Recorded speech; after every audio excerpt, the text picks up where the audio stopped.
Hello, I'm Dr. Terry James Gingras, and this is Dr. G's ADHD Chat. This is a show that tries to make the world safe for ADHD and ADHDers. I am a clinical psychologist and neuropsychologist, and I'm also the parent of an ADHD. Well, now he's an adult, okay? And over the course of my bringing up an ADHD child back in the day, I did it. I I usually say on every show that I made every mistake you can make with an ADHD child, uh, and basically it was ignorance, total ignorance. I knew about raising kids. I did not know about the special things you need to know to raise ADHD children, and frankly, there was not nearly as much information available about ADHD as there used to be. Okay, when I was in, my 20s and the parent of children, young children, I'd never heard of ADHD. I didn't know what it was. And this is me after a APA, American Psychological Association approved uh, doctoral program. Uh, some of the best stuff in the whole field of psychology, and a an APA approved rotation, and an APA approved supervision, and I had never heard of ADHD. I didn't know what it was. I didn't know what it did. I didn't know anything about it except uh, I heard it every once in a while, but it was sort of like as a joke or something. Oh yeah, that's one of those. We're trying to let the parents off the hook for being lousy parents or that kind of thing. And frankly, I wasn't so sure whether it actually existed or not. And then after two kids who just, were not any particular problems, I had one who was a little bit of an issue, but generally it was not bad. Then my ADHD child came along, and woo, baby, I could tell right away there was something different. Just the emotional outbursts, the lack of control, the impulsivity, the doing dangerous stuff, doing it without even thinking about it. Uh, it was just it was not a comfortable time. And like I said, I probably made every mistake a person could make, a parent could make, trying to raise an ADHD child, because I didn't know what I was doing, frankly. And everything I tried was based on working with neurotypical kids. And that stuff didn't seem to work very well. Sometimes it seemed like it was, but most of the time it was not working very well. And therefore, we had more issues than I think we probably needed to.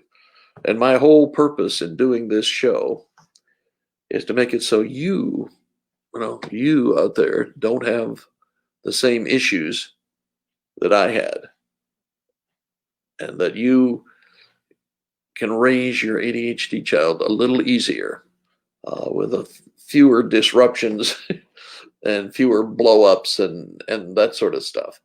Um, ADHD, if you diagnose it early, start treating it early, that gives you a real advantage when they hit high school, and or go for any kind of advanced training, tech school or college or whatever.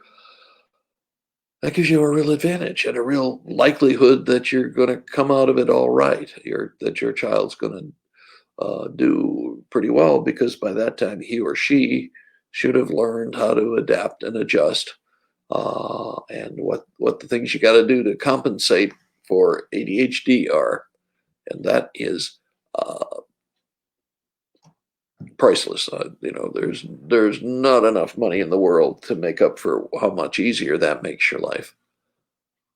So, but we were not lucky enough to have all that. So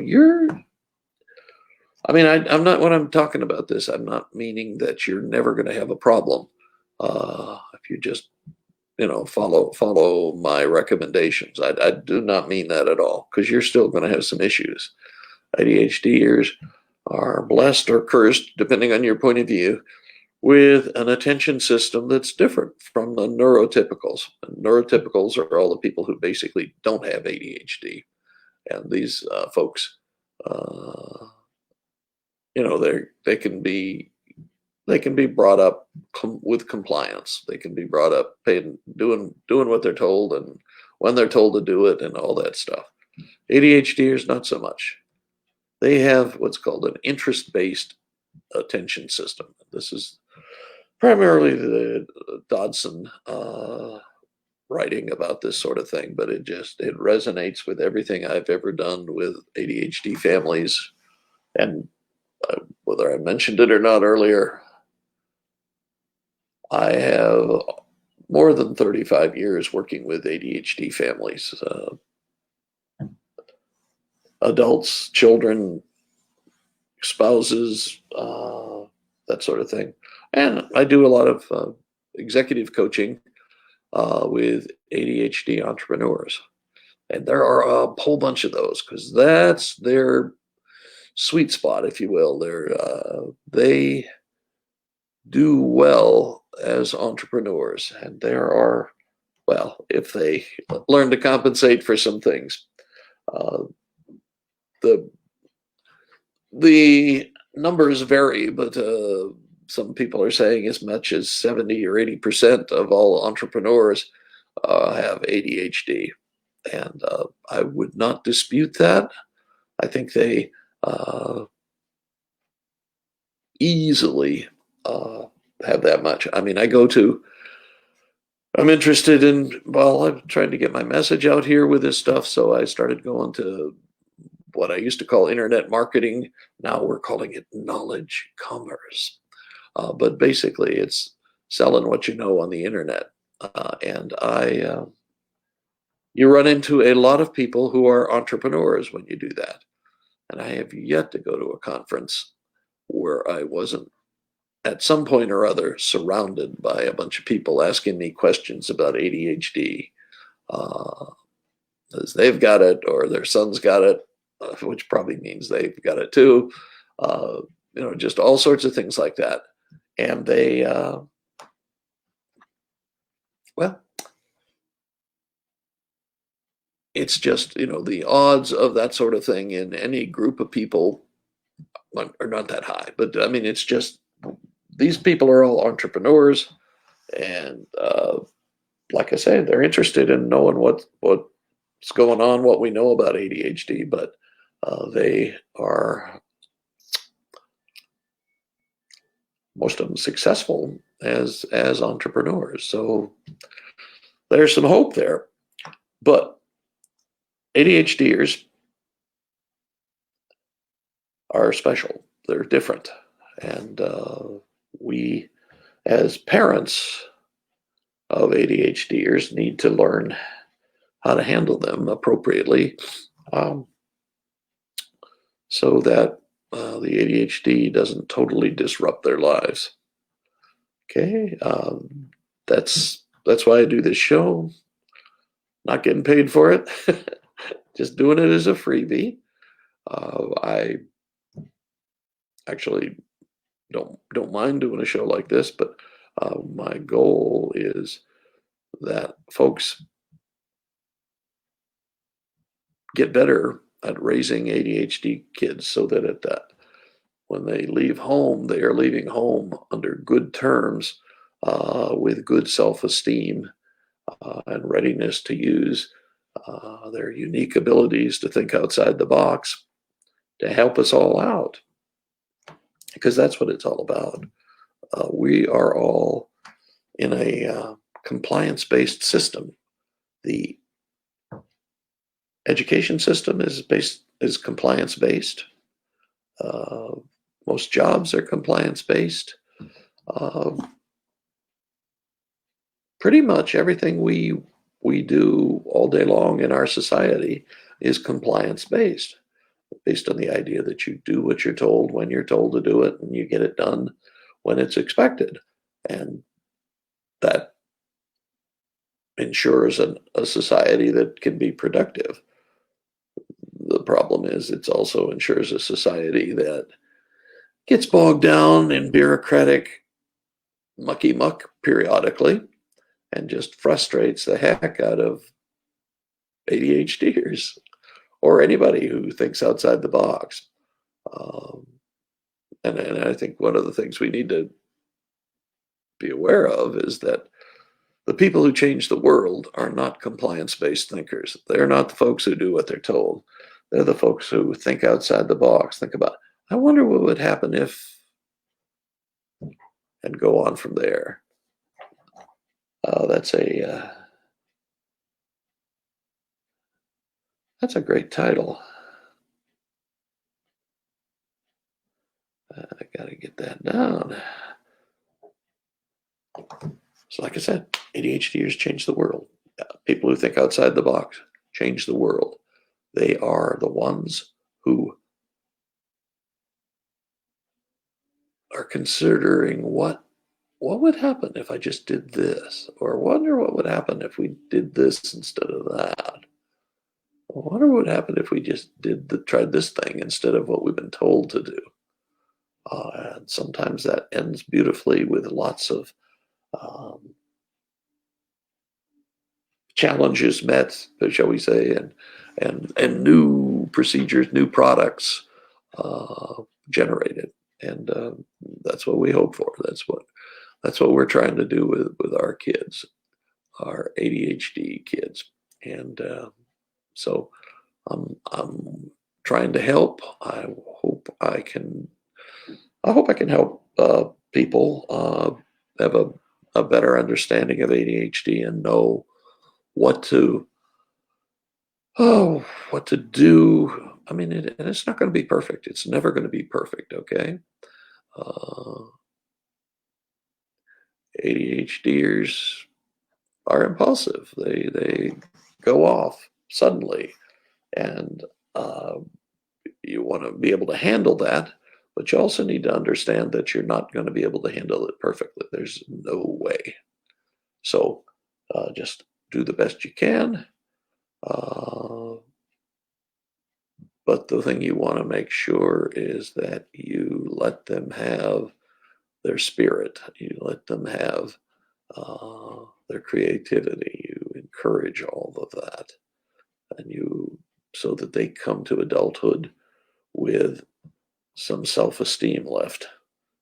Because for the other thing you need to understand is that ADHD is what is called normally distributed. Okay, that is, you can have a little bit of it, or you can have a whole bunch of it. Okay, if you have a little bit of it, life is much easier. You're a little impulsive, but it's no big deal. If you have a whole bunch of it, you're going to have troubles. I mean, you're going to have troubles keeping the job. You're going to have troubles getting through school. You're going to have trouble sustaining relationships. Uh, so um, it's not going to be that pleasant, and it's going to be a situation where you're constantly fighting with yourself. Anyway, and either way, what you want to do as an ADHD parent is you want to get them through to adulthood and with relatively intact self-esteem, with an awareness that they're different, but that the difference is not a horrible, terrible thing, and that they can learn to compensate for those things, and have successful lives. That's what we're looking at, and that's uh, what you've got to help them grow into. You've got to help them develop that ability, that resilience, if you will, and Resilience. I mean, ADHDers are naturally pretty resilient because they they have a lot of experience in having to start over with things, and so it's a little bit of a issue with us as parents because they're not going to be perfect no matter what we do, and it's not going to be real smooth no matter what we do. But you're going to have to do some things that are different than with your neurotypical kids. You just are. And if you don't, you better hope you luck out because it gets difficult.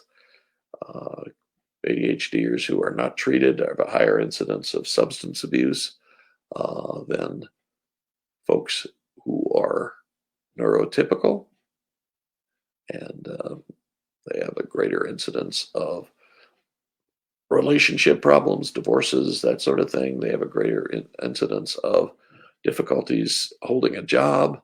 They have a greater problem with education, with getting through school and that sort of stuff. And these are, you understand, these are bright people. Typically, they are not dummies by a long shot. They just have troubles with compliance. You know, you know, at the beginning of the semester, teacher says you need to have a 30-page paper done by the end of the semester. Most of us go, oh no. The ADHD is more likely to go, why? Why do I have to do that? I don't want to do that. Anyway, that's one of many things you have to learn to handle as the parent of an ADHD child. And you're going to find uh, as you go along that things generally are smoother. And I'm not guaranteeing you they'll be perfect, but generally they'll be smoother. Okay. As I said before, I'm Dr. Terry James Gingras. I'm a clinical psychologist and neuropsychologist and the parent of an ADHD child. And I am here totally to try to help people uh, and to make the world safe, if you will, for ADHD. Um, and because I truly believe ADHDers are the folks who think outside the box. And those are the folks who change the world. And we need that periodically. We need an influx of new ideas and different ways of doing stuff, or everything gets stagnant. So, Dr. Terry James Gingras, this has been Dr. G's ADHD Chat. And we are on every Sunday, and we will catch you next time.